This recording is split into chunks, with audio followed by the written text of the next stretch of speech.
सीढ़ियाँ उन्हें मुबारक जिन्हें छत तक है जाना, सीढ़ियाँ उन्हें मुबारक जिन्हें छत तक है जाना, अपनी तो मंजिल है सातवें चरण रास्ता खुद है बनाना। जय हिंद साथियों, स्वागत है आपको अपने YouTube channel RS diamond official में। साथी कैसे हैं आप लोग? उम्मीद करता हूं आप लोग अच्छे होंगे। सबसे पहले सभी साथीगण को, शिक्षा प्रेमियों को, शिक्षार्थियों को, सभी को जो है शिक्षक दिवस की ढेर सारी शुभकामनाएं। और मैं आशा करता हूँ आप सभी स्वस्थ होंगे, स्वच्छ होंगे और आने वाले समय में बिहार के नौनिहालों को आप भविष्य बनाएंगे।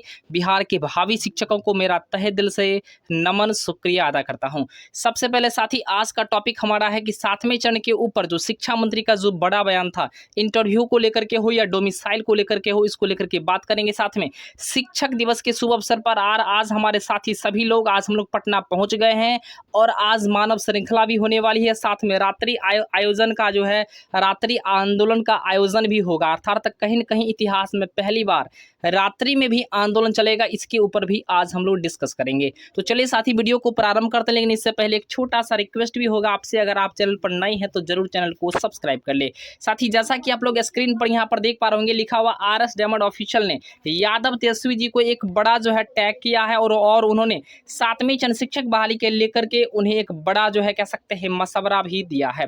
आइए साथी जैसे ही आप लोग इसको देखेंगे तो यहाँ पर मैंने लिखा है कि महाशय, सातवें चरण प्राथमिक शिक्षक बहाली के लिए जब जुलाई अंत में ही विज्ञप्ति आ रही थी तो अब तो सितंबर चल रहा है। इसके बावजूद भी सीटेट विटेट उत्तीर्ण अभ्यर्थियों को आप क्यों सड़क पर लाठी खिलवाने को मजबूर कर रहे हैं, लाठी खिलाने की कोशिश कर रहे हैं? रिलीज 1 to 8 नोटिफिकेशन, इस प्रकार के वादों को मैंने प्रयोग किया है। अर्थात कहीं न कहीं साथी जैसा कि आपको पता है, लगातार सीटेट बीटेट उत्तीर्ण अभ्यर्थी अपनी मांगों को लेकर के सड़क पर है विगत 3 वर्षों से, लेकिन कहीं से कोई सकारात्मक चीजें ऑफिशियल नहीं आ रही है।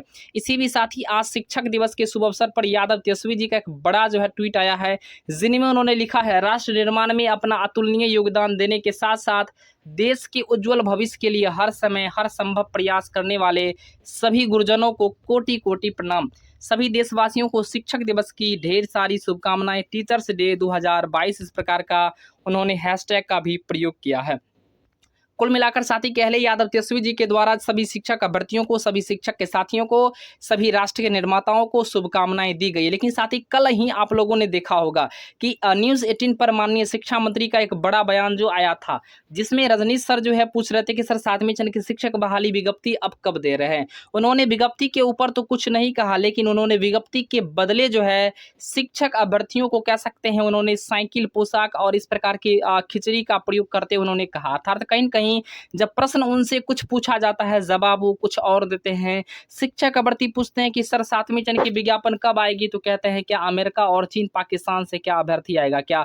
जब पूछते हैं सर सातवीं चरण कब आएगी, तो सातवीं चरण भी आएगा, आठवीं चरण भी आएगा, नौवीं चरण भी आएगा। इस प्रकार के शब्दों का यह प्रयोग करते हैं। लेकिन इनकी सबसे बड़ी अपडेट साथी मैं आपको बता दूं, इन्होंने एक बड़ा ट्वीट भी किया था, फेसबुक पेज के माध्यम से एक बड़ा रिप्लाई भी दिया था। जो लगातार शिक्षक अभ्यर्थी जब इनको बार बार टैग करके परेशान करने लगा, तब उन्होंने क्या रिप्लाई दिया है साथी, आइए देखते हैं। अखबार में प्रकाशित बयान को गंभीरतापूर्वक अवलोकन करने की आवश्यकता है। योग्य शिक्षकों की अनुपलब्धता की स्थिति पैदा न हो, यह अपील बिहार वासियों से है। अभी इस तरह की कोई भी विचार सरकार के सामने नहीं है, अतः इस पर अन्यथा टिप्पणी करना भी यथोचित नहीं होगा। इस प्रकार का उन्होंने शब्दों का प्रयोग किया है। कुल मिलाकर साथी कह ले, आप लोगों ने एक जो है न्यूज़ देखा होगा, जिसमें यह प्रभात खबर का न्यूज़ था, जिसमें लिखा हुआ था कि बेहतर शिक्षक चयन के लिए इंटरव्यू जरूरी। शिक्षा मंत्री का एक बड़ा बयान था। साथ में सबसे एक बड़ा मुद्दा साथी आप यहाँ पर देखेंगे, यहाँ पर यह भी लिखा गया था कि देशव्यापी विज्ञापन निकालने की भी जरूरत है। अर्थात डोमिसाइल का जो मुद्दा था, बिहार में शिक्षकों की बहाली में जो डोमिसाइल होगी, इसके ऊपर भी उन्होंने कटाक्ष किया और कहा कि देशव्यापी विज्ञापन निकाले जाने की जरूरत है, यानी डोमिसाइल की नीति को समाप्त करने की जरूरत है। यानी कह सकते साथी बिहार के अलावे अन्य राज्य के शिक्षक अभ्यर्थियों को भी आवेदन करने की, इस प्रकार की बातों को उन्होंने जोर दिया, बल दिया। इसके बाद क्या हुआ, शिक्षक अभ्यर्थी में बहुत ज्यादा नाराजगी दिखाई पड़ी और शिक्षक अभ्यर्थी ने इस प्रकार के न्यूज को टैग करके शिक्षा मंत्री को कह सकते हैं थू थू कर दिया। और इसके बाद इनका एक बड़ा रिप्लाई आया है कि इस पर किसी प्रकार का कोई ऑफिशियल अपडेट नहीं है, सिर्फ यह जो है संज्ञान में ली जा रही, यानी खुद कह सकते हैं इन्होंने अपनी बातों को सिर्फ प्रकट किया है, यानी यह जो है बिल्कुल ऑफिशियल नहीं है। इन्होंने इस प्रकार की बातों का इन्होंने बिल्कुल जो है जवाब देने का काम किया। साथ में उन्होंने कहा कि गंभीरतापूर्वक आप लोग अवलोकन करेंगे तो सिर्फ यहाँ पर लिखा क्या हुआ है कि उत्तर प्रदेश से हमारी ज़रूरत शिक्षक, अगर प्रदेश से अगर जो है हमारी ज़रूरत शिक्षक नहीं मिले तो विज्ञान, अंग्रेजी और गणित के शिक्षकों के लिए देशव्यापी विज्ञापन जारी करने पर सोच सकते हैं। अर्थात कहीं न कहीं साथी यहाँ पर लिखा हुआ है कि सोच ही सकते हैं, यानी कहीं न कहीं इस पर जो है मुहर नहीं लगी है कि आप लोगों की शिक्षक बहाली की प्रक्रिया जो है बिल्कुल कह सकते हैं डोमिसाइल नहीं होगा, ऐसा कुछ नहीं है। इन्होंने सिर्फ इस पर अपना बातों को ज़ाहिर किया, लेकिन कहीं न कहीं नाराज़गी बहुत ज़्यादा शिक्षक भर्ती में देखने को मिली। इसके बाद एक और बड़ा अपडेट है, इनके माध्यम से एक बड़ा और ट्वीट किया गया था कि सूबे के शिक्षा मंत्री के रूप में प्रदेश के बच्चों के भविष्य को संवारने की जिम्मेदारी मेरे कंधों पर है। शिक्षा के स्तर में हुए ह्रास को दूर करने, राज्य में गुणवत्तापूर्ण शिक्षा बहाल करने एवं शिक्षा क्षेत्र में सक्रिय माफिया गिरोह को नेस्तनाबूद करने के लिए उद्देश्य से मैंने प्रभात खबर में दिए हुए साक्षात्कार में बीटेट सीटेट पात्रता परीक्षा में उत्तीर्णता के अलावा इंटरव्यू का भी केवल जिक्र किया। इन्होंने कहा है जो इंटरव्यू का मुद्दा आप लोग लगातार ट्रोल जो हो रहा है, शिक्षा मंत्री जी को जो ट्रोल किया जा रहा है, इसमें सिर्फ उन्होंने जिक्र किया है इंटरव्यू का। मेरा मानना है कि इससे शिक्षा के क्षेत्र में हो रही धांधली पर भी अंकुश लगेगा और बिहार अपने गौरवमयी विरासत को भी प्राप्त करेगा।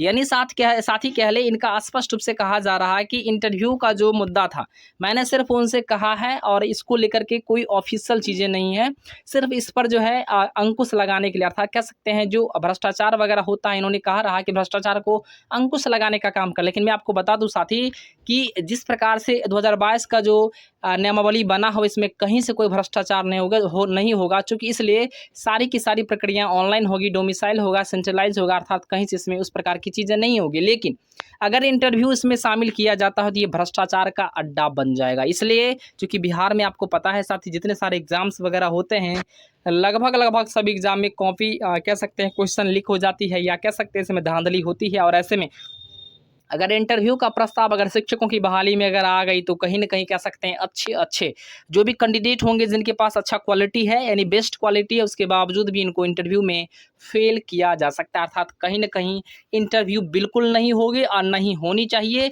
इसको हम लोग बिल्कुल इग्नोर करते हैं। इंटरव्यू से डरते नहीं है, लेकिन इंटरव्यू को मैं इसलिए कह रहा हूँ कि ये भ्रष्टाचार का अड्डा बन जाएगा। जितने सारे लोग मंत्री के संपर्क में होंगे उनका इंटरव्यू क्लियर हो जाएगा और आप लोग अच्छे कैंडिडेट का जो है हाल बुरा हो जाएगा। अर्थात कहीं न कहीं इंटरव्यू को लेकर के इन्होंने कहा है, सिर्फ केवल जो है यह एक ज़िक्र किया गया है, इसको मान्यता नहीं दिया गया है। ऐसे में साथ ही मैं आपको बता दूं आज जो है 5 सितंबर है और 5 सितंबर में 12 बजे से मानव श्रृंखला का आयोजन पटना के चौराहे पर की जाएगी। साथ में ही रात्रि आंदोलन का भी आज आगाज है। हमारे साथ बहुत सारे शिक्षक भर्ती पटना पहुंचे हैं और लगातार प्रदेश के सभी 38 जिला से शिक्षक भर्ती की संख्या बढ़ती जा रही है। और मैं आपको बता दूं आज एक बड़ा आयोजन होगा और एक बड़ा संकेत भी होगा कि एक तरफ शिक्षक अभ्यर्थियों को, शिक्षक साथियों को मुख्यमंत्री हो या उप मुख्यमंत्री हो या जितने सारे मंत्रीगण हो, ढेर सारी शुभकामनाएं दे रहे, तो वहीं दूसरी तरफ जो है शिक्षक भर्ती अपनी मांगों को लेकर के सड़क पर। ऐसे में साथ ही आशा करता हूँ कि विज्ञापन के संदर्भ में अब अंतिम ही पड़ाव है, आप लोग घबराए नहीं, बी पॉजिटिव रहे और जल्द ही विज्ञापन के संदर्भ में आप लोग को अपडेट भी मिलेगा। चूंकि कह सकते हैं ना, जब अंतिम समय आता है तो दिल घबराने लगता है। और ये शिक्षा मंत्री, मैं तो कह सकता हूँ ये तो बिल्कुल पागल जैसे हैं, क्योंकि इनको कुछ समझ में आता नहीं, कभी कुछ बोल देते। इसलिए इनकी बातों पर बिल्कुल आप लोग ध्यान ना दें।